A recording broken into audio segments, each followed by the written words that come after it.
Gostaria de lhes falar hoje sobre a história de um acidente acontecido com o certo professor Muschenbroek.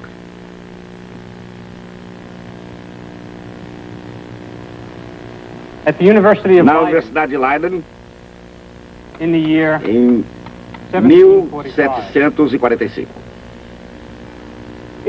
Acreditava-se na época que a eletricidade fosse uma espécie de fluido, e Muschenbroek desejava obter uma solução desse fluido elétrico com água comum.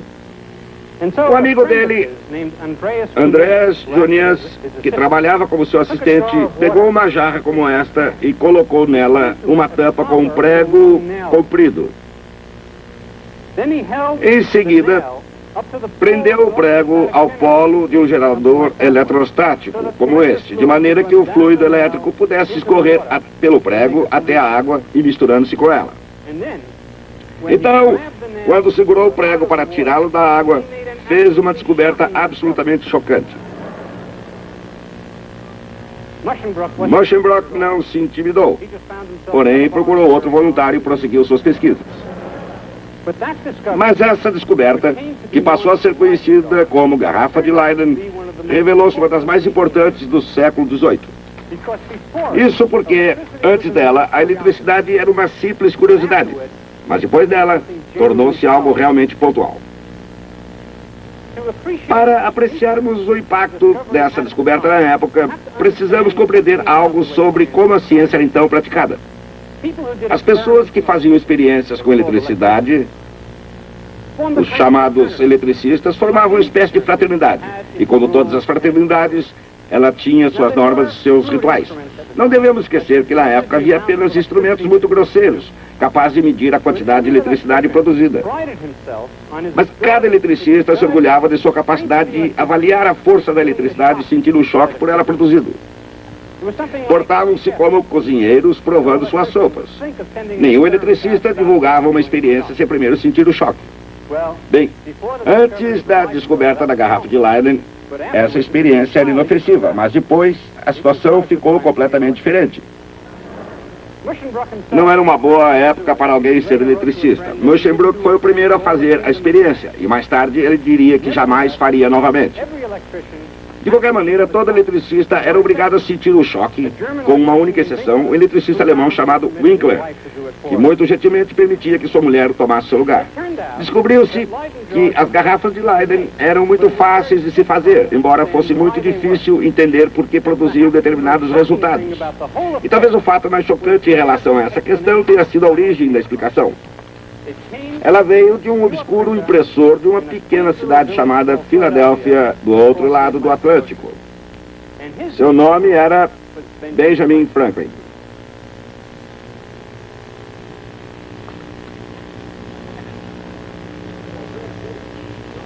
Na época, Franklin era conhecido por seus concidadãos como o mais sábio dos homens das jovens colônias. Na Inglaterra e na França, ele era uma figura lendária e extremamente popular. Hoje pensamos nele como um estadista que também praticava a ciência.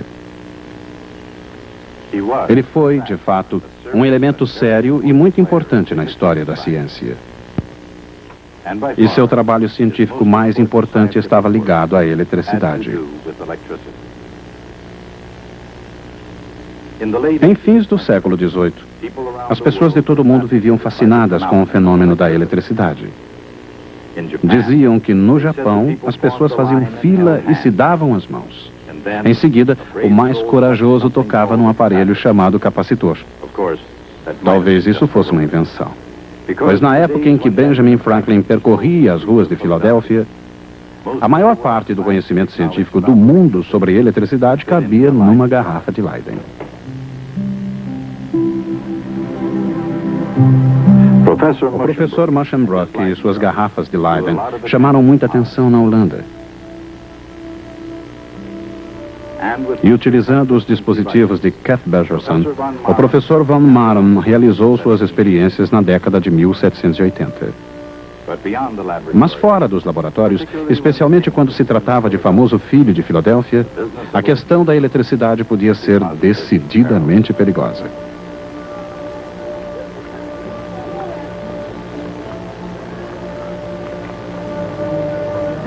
De fato, quando Franklin tentou assar um peru por meio da eletrocução, ele próprio quase morre eletrocutado. Assim, e essas são suas próprias palavras, Franklin descreveu os perigos da eletricidade. O golpe parecia ter atingido todo o corpo e foi acompanhado por um violento tremor do tronco. Nada. Meus braços e a nuca retesados. Meu peito ficou doendo uma semana.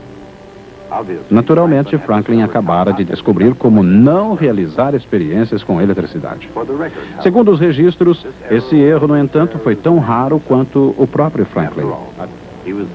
Afinal, ele foi o primeiro a publicar uma teoria da carga elétrica e da força elétrica. Os detalhes seriam elaborados mais tarde, mas em termos modernos, o que buscava Franklin? Nas proximidades de uma carga positiva, a força elétrica repele uma carga de prova positiva. Uma força externa é necessária para impelir a carga para mais perto, realizando o trabalho contra a força elétrica. O trabalho é positivo se o movimento tem uma componente oposta à força elétrica.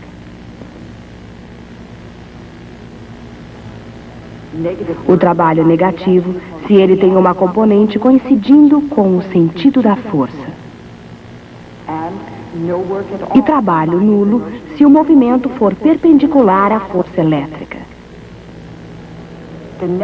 O trabalho resultante é determinado integrando-se o produto escalar da força elétrica e do vetor deslocamento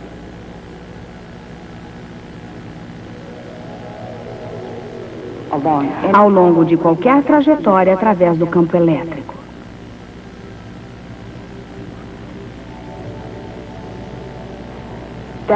Esse trabalho resultante é igual a ΔU, a variação da energia potencial da carga de prova. Naturalmente, a força elétrica é a carga de prova vezes o campo elétrico. Assim, a variação da energia potencial é igual à carga de prova vezes alguma coisa que depende exclusivamente da trajetória através do campo.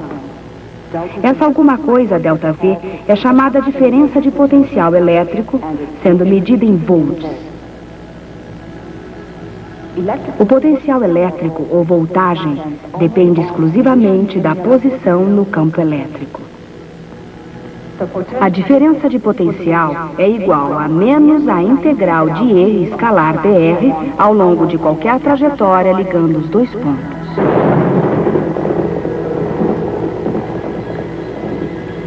Cem anos antes de Faraday descobrir o campo elétrico, Franklin o via como a atmosfera elétrica. Em sua teoria, a atmosfera tem origem num fluido. Um fluido elétrico que permeia todo objeto na Terra. Tudo, por sua vez, é uma espécie de esponja que absorve esse fluido elétrico. Franklin dizia que quando um objeto absorvia uma quantidade excessiva do fluido, ele ficava carregado positivamente com fluido elétrico. Mas se o objeto não possui fluido elétrico suficiente, então ele estava carregado negativamente. Ele dizia que objetos carregados positivamente e objetos carregados negativamente se atraem mutuamente. Mas dois objetos carregados positivamente se repelem mutuamente. Os termos usados por Franklin, carga positiva e carga negativa, são usados ainda hoje. Do assunto e os seus significados, então, se alteraram. Hoje sabe-se que eles são, na verdade, dois tipos diferentes de eletricidade, carga positiva e carga negativa, e que todos os objetos na natureza contêm os dois tipos.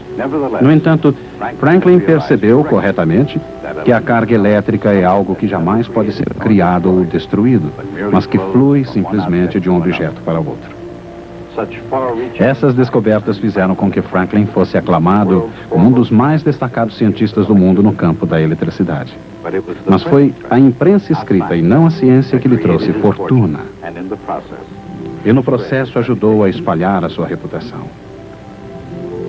Ele foi aprendiz do New England Courant, editor do Pennsylvania Gazette e finalmente do Poor Richard's Almanac, o que o deixou muito, muito rico.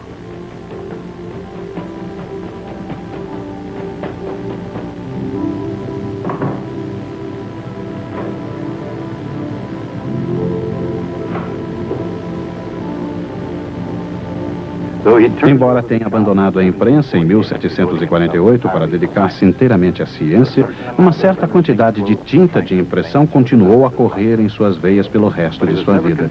Mas ele não se satisfazia apenas em ler e escrever sobre os acontecimentos da sua época.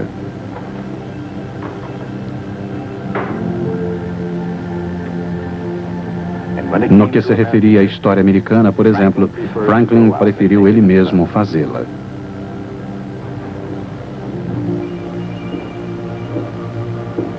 Mas se foi uma presença importante nas colônias, sua figura era absolutamente lendária na Europa. Era uma figura imensamente popular na Inglaterra e na França, profundamente admirado como estadista, um filósofo e um cientista, surgido inacreditavelmente das bárbaras colônias americanas. Durante toda a vida, Franklin foi também um homem de uma sorte incrível. Poucas horas antes de apresentar suas credenciais à corte de Luís XVI, descobriu que a peruca empoada e as roupas formais que lhe haviam sido reservadas eram muito pequenas. Franklin surgiu então audaciosamente com roupas comuns e sem peruca, e ao invés de ser ridicularizado, foi aclamado no mesmo momento como o filho das terras das florestas negras. Mas a fama de Franklin foi muito mais longe. Ele foi também reconhecido como inventor por muitas e boas razões do para-raios, da cadeira de balanço, do fogão Franklin e até mesmo do horário de verão.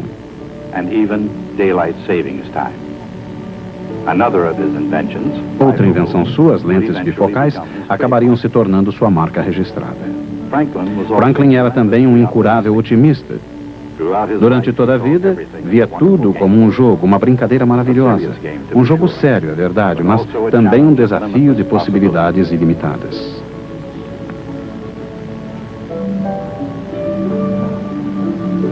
Qual terá sido a sensação de açoitar um remoinho com um chicote ou colher um raio com uma pipa?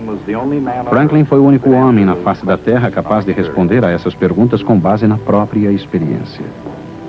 Na terra e no mar, ele estudou tudo o que pôde. Escreveu detalhadamente sobre seus estudos. Foi chamado de doutor, em parte graças aos seus escritos sobre doenças e a prática da medicina. Como outros, aplicara choques elétricos no tratamento de paralisias.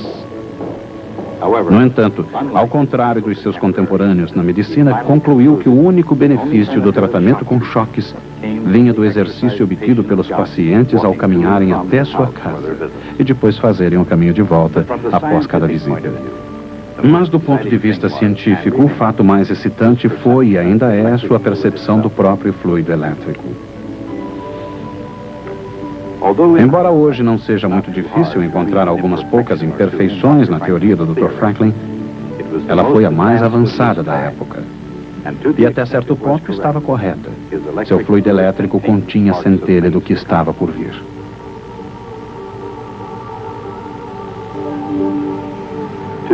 Hoje, o que Franklin via como atmosfera elétrica é descrita em termos modernos como campo elétrico.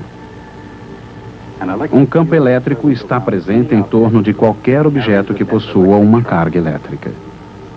É claro que se a carga positiva e a carga negativa de um objeto estão equilibradas, então o objeto é eletricamente neutro e virtualmente não produz campo elétrico. Além disso, o campo eletroestático dentro de qualquer pedaço de metal é zero, o que significa que uma carga de prova não sentiria qualquer força dentro de um pedaço de metal. Isso é verdade, mesmo que o metal possua uma carga elétrica resultante não nula. Isso acontece porque a carga se distribui na superfície até que não reste mais qualquer campo no seu interior que o faça se movimentar. Naturalmente, condutores eletricamente carregados produzem campos elétricos fora deles mesmos.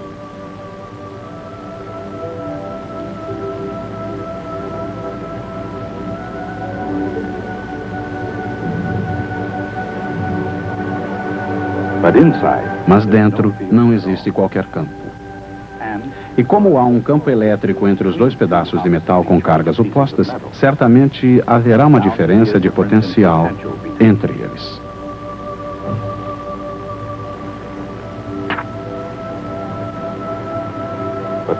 Mas como não há campo lá dentro, o potencial é o mesmo em todo o metal.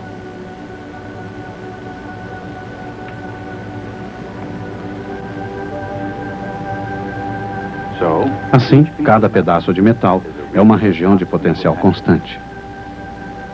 A diferença de potencial entre dois pedaços de metal depende da carga resultante de cada um deles. A carga negativa reduz o potencial.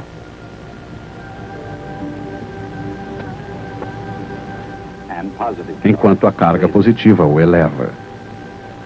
Naturalmente, no século XVIII, o Dr. Franklin não tinha condições de obter uma imagem assim tão clara do potencial elétrico, pois até mesmo seu conceito era desconhecido na época. Mas ele tinha um imenso conhecimento de eletricidade, um conhecimento que ele muitas vezes compartilhou com seus colegas europeus. E como um dos mais sábios dos norte-americanos, Benjamin Franklin também dedicou uma grande atenção às grandes mentes do passado, especialmente Sir Isaac Newton. Franklin conhecia muito bem a teoria de Newton sobre a gravitação universal e sabia que a força da gravidade de Newton mantinha o universo unido, já que as massas se atraíam mutuamente. Franklin teria gostado de formular uma lei semelhante, uma lei da força elétrica. Mas ela não funcionaria tão bem, pois ao contrário da gravidade, existem dois tipos de carga elétrica. Cargas elétricas de sinais opostos se atraem mutuamente, e cargas de sinais semelhantes se repelem.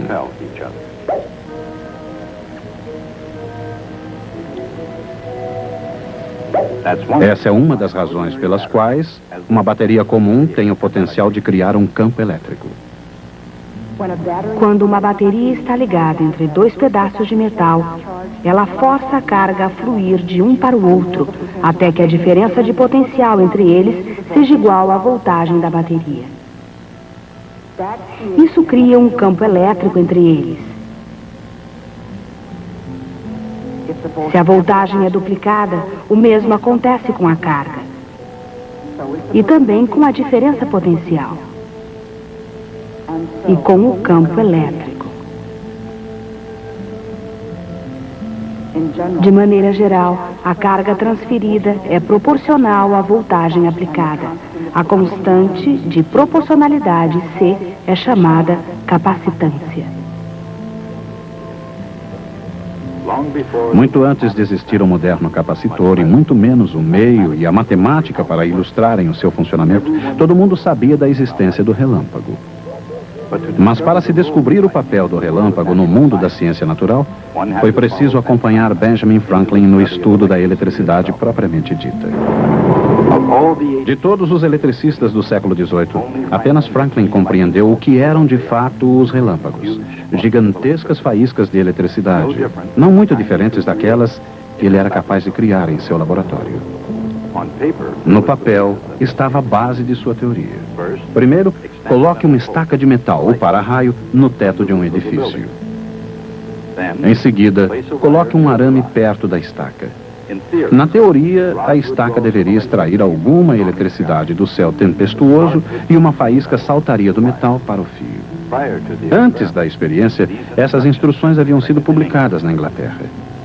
Thomas François Dalibard as seguiu ao pé da letra e realizou a experiência com sucesso nos arredores de Paris. Naturalmente, Franklin não tinha como saber que isso tinha acontecido quando ele próprio decidiu enfrentar o poder da mãe natureza. Finalmente, ele colocou sua teoria em prática de maneira muito mais perigosa. Em vez de usar um para-raio para extrair a eletricidade do céu, ele usou uma pipa. Uma pipa muito simples feita com gravetos e um lenço de seda. Em vez de um fio separado, ele prendeu uma chave de metal ao barbante da pipa. Na noite fatídica, Franklin observou fios soltos pendurados no barbante da pipa. Exatamente como havia previsto, as faíscas saltaram. Quando elas se lançaram da chave às suas mãos desprotegidas, Franklin experimentou uma sensação que jamais esqueceria. Mas, na verdade, A maior das descobertas de Franklin não foi feita com raios. Foi feita com garrafas de Leyden. Foi aqui na Terra, muito mais do que no céu de tempestades, que Benjamin Franklin revolucionou a ciência da física. Muitos achavam que, ao carregar uma garrafa com eletricidade, estavam acrescentando grandes quantidades de eletricidade a essa garrafa. Mas Franklin sabia que não era bem assim. Com seu conhecimento, ele foi o primeiro a descobrir como funcionava um capacitor. Ele percebeu que o fluido elétrico não estava sendo criado nem destruído. Apenas fluía de um lugar para outro. Numa garrafa de Leyden, ela fluía do condutor dentro da garrafa para o condutor do lado de fora. Em outras palavras, a garrafa de Leyden foi o primeiro capacitor elétrico primitivo. Com duas peças de metal quaisquer, pode-se formar um capacitor. A forma não importa. As duas peças de metal podem ser as chapas de um capacitor de placas paralelas, como também podem ser as partes interna e externa de uma garrafa de Leyden. O campo elétrico, um capacitor de placas paralelas, resulta de fato das películas de cargas opostas que se contrapõem nas superfícies metálicas. O campo entre as películas é constante. As duas películas de cargas opostas se atraem mutuamente e se ajudam a permanecer no lugar. É por isso que um capacitor é um aparelho tão útil. Se a voltagem é mantida constante por uma bateria,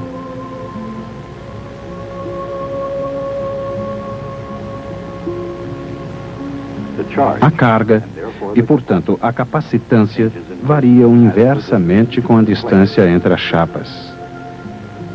E é proporcional à área dessas mesmas chapas.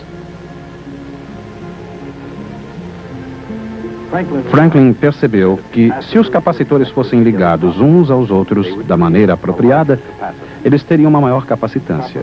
Por apropriada, ele queria dizer em paralelo. Uma série de garrafas de Leyden, uma ligada à outra, produzia, na verdade, uma menor capacitância. Mas uma ligação em paralelo de garrafas de Leyden revelou-se um excelente arranjo. Franklin deu-lhe o nome de bateria elétrica. Outro termo que tem hoje um significado diferente. Mas o importante não é o termo, é a ideia. Benjamin Franklin foi o único a perceber que não era preciso uma garrafa de Leyden para condensar a eletricidade. Um simples par de chapas de metal paralelas era o suficiente. Apesar de ocasionais imprecisões, o trabalho de Franklin no campo da eletricidade foi um marco científico. Mesmo assim, Benjamin Franklin será sempre mais lembrado como estadista e notável funcionário público. Na Filadélfia, ele criou o primeiro hospital público, a primeira biblioteca pública e o primeiro corpo de bombeiros. Como delegado ao Congresso de Albany em 1754, ele teve mesmo a ousadia de propor uma união das colônias.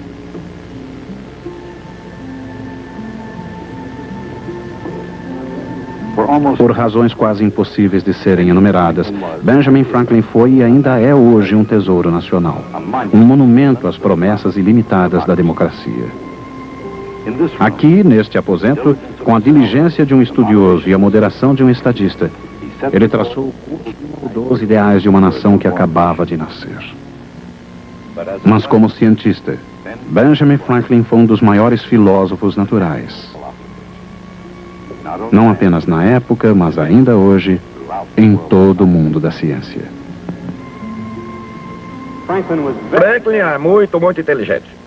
Talvez sua invenção mais inteligente tenha sido o para-raio. Mas ele teve um concorrente na Inglaterra, alguém que também inventou um para-raio. Os dois discordaram em relação a determinado detalhe.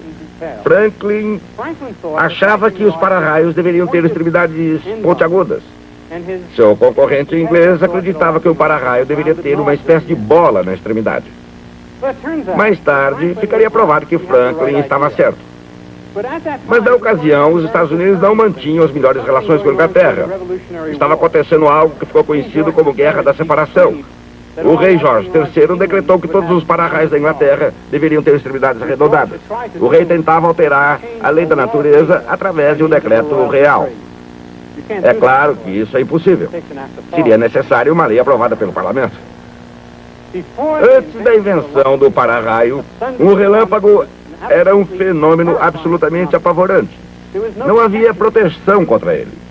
Quando, nas cidades, se percebia a aproximação de uma tempestade, os habitantes faziam tocar os sinos da igreja numa tentativa de afugentá-la.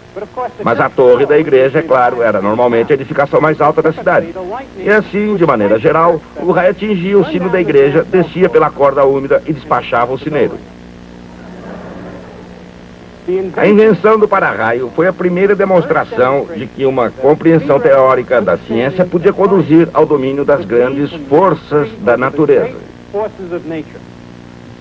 O impacto psicológico dessa descoberta se fez sentir até hoje. Continuaremos a nossa história no próximo programa.